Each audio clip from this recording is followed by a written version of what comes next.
estudiantes del Cobao 01 Pueblo Nuevo del grupo 201 encargados del simulador de física. El día de hoy les presentaremos la primera parte del video que consta de un simulador gratuito online cuyo nombre es FIT, del cual dejaremos el link en la descripción. FIT ofrece simulaciones divertidas y gratuitas o interactivas de ciencias y matemáticas que se basan en la investigación. Probaremos y evaluaremos exhaustivamente cada simulación para garantizar un aprendizaje exitoso. Estas evaluaciones incluyen entrevistas a los estudiantes y observación del uso de las simulaciones en clase. Las simulaciones funcionan con Java, Flash o HTML5 y se pueden ejecutar en línea o descargar en un computador. Todas las simulaciones tienen código abierto. Varios patrocinadores apoyan el proyecto de FIT, lo cual permite que estos recursos sean gratuitos para todos los estudiantes y docentes. El día de hoy específicamente veremos la rama de física, un simulador de lanzamiento en el que analizaremos el movimiento de un tiro parabólico, en el cual probaremos una especie de cañón que dispara o lanza diferentes objetos y estos deben caer en un lugar específico que está marcado por un círculo rojo y blanco. A lo largo de las pruebas, probaremos diferentes ángulos, velocidades, pesos y diámetros, así como resistencia al aire en medida de la fricción que el objeto ejerce y la altitud a la que se encuentre. Y establece las leyes que explican los fenómenos naturales, excluyendo los que modifican la estructura molecular de los cuerpos.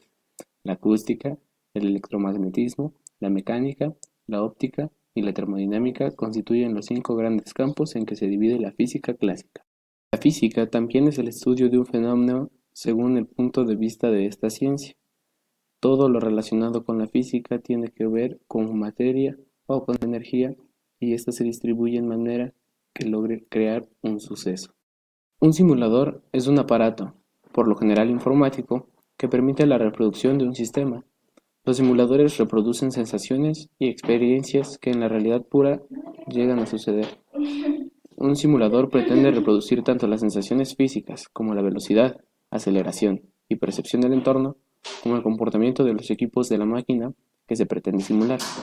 Para simular las sensaciones físicas se pueden recurrir a complejos mecanismos hidráulicos, comandos por potentes ordenadores que mediante modelos matemáticos consiguen reproducir sensaciones de velocidad y aceleración. Para reproducir el entorno exterior se emplean proyecciones de bases de datos de terreno. A este entorno se le conoce como entorno sintético. Para simular el comportamiento de los equipos de la máquina simulada, se pretende recurrir varias técnicas. Se puede elaborar un modelo de cada equipo y virtualizarlo por hardware con el equipo real, o bien se puede utilizar el mismo software que corre en el equipo real, pero haciéndolo correr en un ordenador más convencional y por lo tanto más barato. A esta última opción se le conoce como software rehosteado. Los simuladores más complejos son evaluados y calificados por las autoridades competentes. En el caso de los simuladores de vuelo, la cualificación la realiza la Organización de Aviación Civil de cada país, que proporciona a cada simulador un código indicando su grado de realismo. En los simuladores de vuelo de mayor realismo, las horas de entrenamiento contabilizan como horas de vuelo reales y capacitan al piloto para realizar su labor.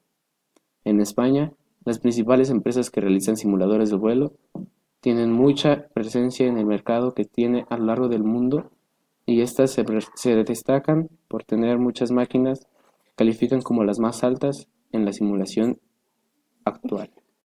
De sus herramientas principales que les serán de mucha ayuda para sus tareas escolares. Para ejecutar el simulador, lo primero que debemos hacer es abrir el navegador, cualquiera que sea de tu preferencia, y a continuación escribimos en la barra de búsqueda lo siguiente.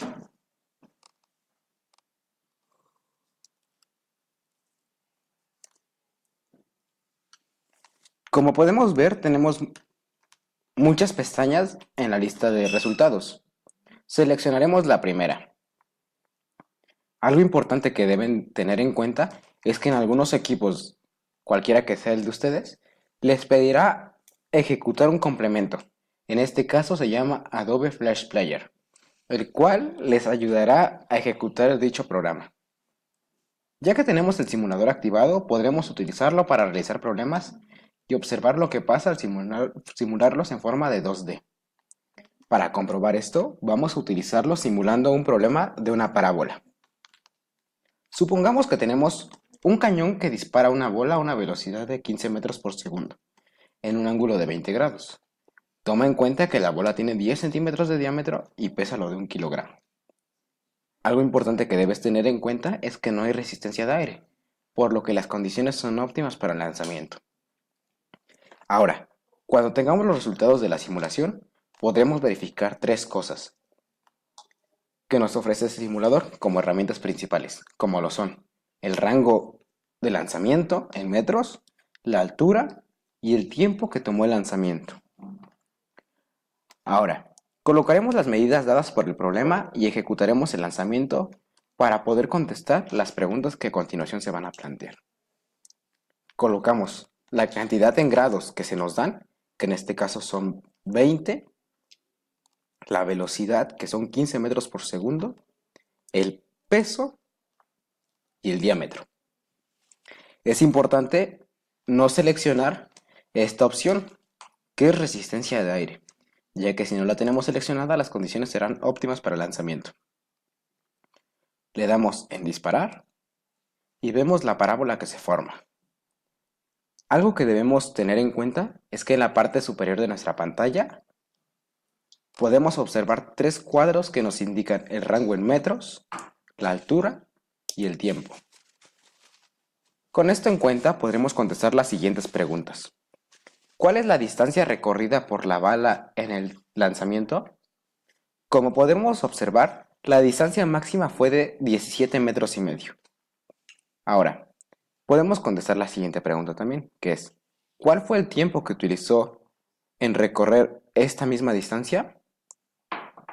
Podemos observar que en la parte superior derecha nos indica que fue de 1.2 segundos.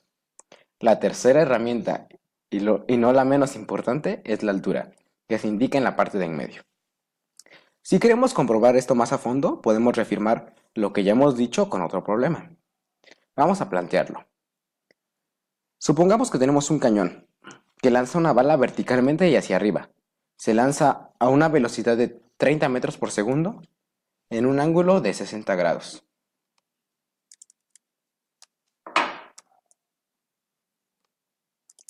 Colocamos las medidas y la bala y la resistencia del aire siguen siendo las mismas. Presionamos disparar y vemos las estadísticas que nos muestra en la parte superior de la pantalla.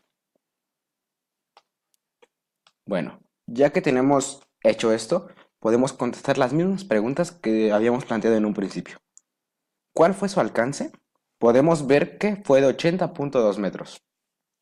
El tiempo que tardó fue de 5.3 segundos, por lo que podemos comprobar que el ángulo que utilizamos para el cañón afecta en el rango en metros que recorre la bala.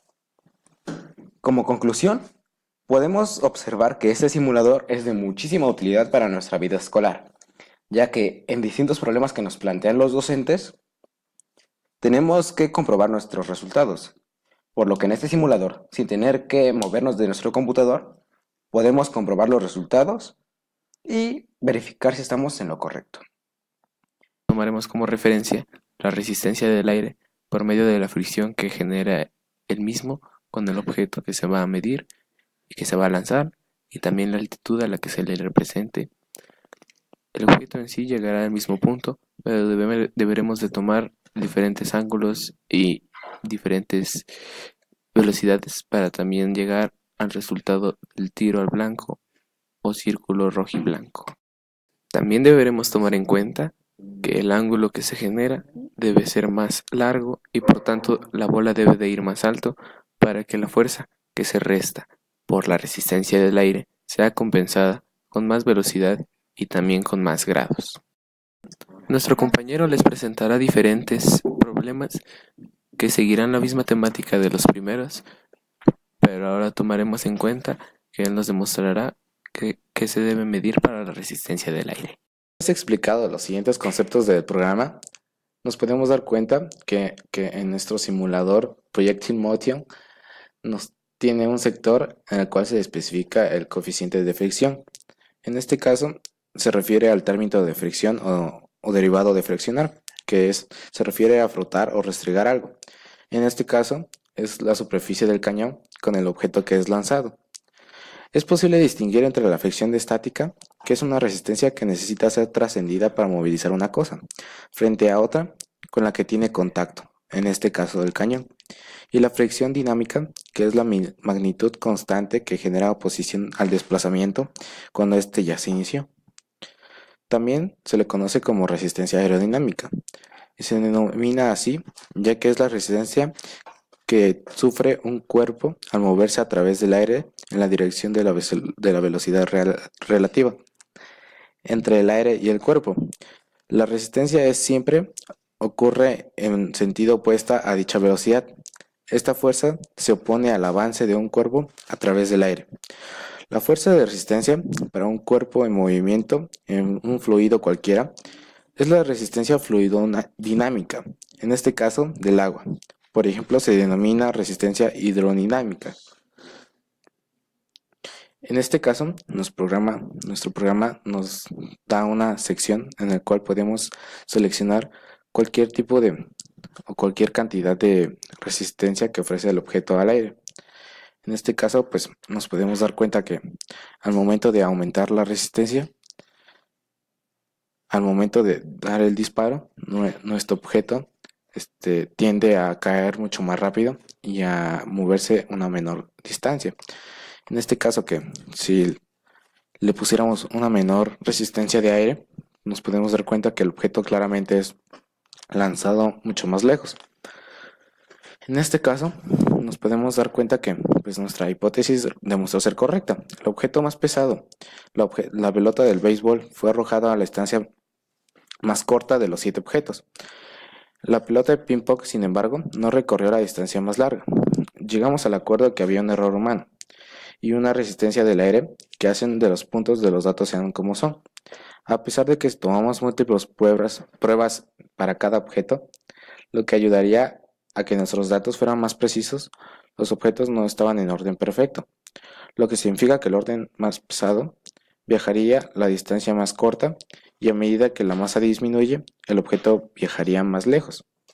En este caso, pues nos da una simplificación del tema que a través del peso del objeto nos podemos dar cuenta de cuál va a ser su desplazamiento, al igual que cuál va a ser su altitud o el movimiento que va a lograr. En este caso, entre más peso tenga el objeto, por simple lógica, va a tener una mayor resistencia al aire, incluyendo que si le agregamos alguna de este tipo, va a recorrer menos superficie o va a crear va a llegar a una menor altura. En definición, podemos decir que este programa simula el evento de pista y de campo desde un salto de longitud que nos sirve para poder observar los cambios en la distancia de salto a medida que se ajustan las variables relacionadas, las cuales ya fueron explicadas anteriormente. Y pues en este caso son la densidad del aire, que sirve para poder determinar si los saltos hechos a diferentes altitudes son comparables, velocidad del viento, que nos sirve para poder observar cuánta resistencia al viento puede afectar el rendimiento, si el atleta gira sus brazos en el aire o no, para ver cómo este movimiento afecta la posición del cuerpo en el aire, y por supuesto, la distancia final del salto. También podríamos ajustar el tamaño de nuestro atleta utilizando nuestro programa, pero los ajustes siempre se mantengan dentro de los límites razonables. Tendría un efecto insignificante en los resultados. Y pues en sí este programa nos sirve para poder observar un movimiento de un proyectil que en sí es una forma de movimiento experimentada por un objeto o partícula, en este caso el mismo proyectil mencionado, que se arroja cerca de la superficie de la Tierra y se mueve a lo largo de un camino curvado bajo la acción de la gravedad. En particular, se supone que los efectos de la resistencia del aire son insignificantes. Este camino curvo fue mostrado por Galileo como una parábola. El estudio de tales movimientos se llama balística, y tal trayectoria es una trayectoria balística. La única fuerza de gran importancia que actúa sobre el objeto es la gravedad, que actúa hacia abajo, impartiendo así al objeto una aceleración hacia abajo debido a la inercia del objeto. No necesita ninguna fuerza horizontal externa para mantener el componente de velocidad horizontal del objeto. Pues en conclusión podríamos decir que este programa es un muy buen objeto que nos sirve para poder experimentar una situación o una experiencia que sería complicado demostrar en la vida diaria o en la vida cotidiana. Entonces, pues es un gran objeto de estudio que nos va a permitir, al igual que ver cálculos que necesitaríamos realizar para poder observar realmente. Y pues la verdad es una gran aplicación y pues, se la recomiendo. Y bien, así concluye la primera parte del tutorial. Esperemos que les haya gustado y que tengan una buena opinión y referencia de cómo hacer las prácticas en el simulador de física que les acabamos de presentar. A continuación les presentaremos otro simulador de física, pero tendrá diferente temática y este se hará de pruebas diferentes, así como también de problemas distintos a los establecidos en este.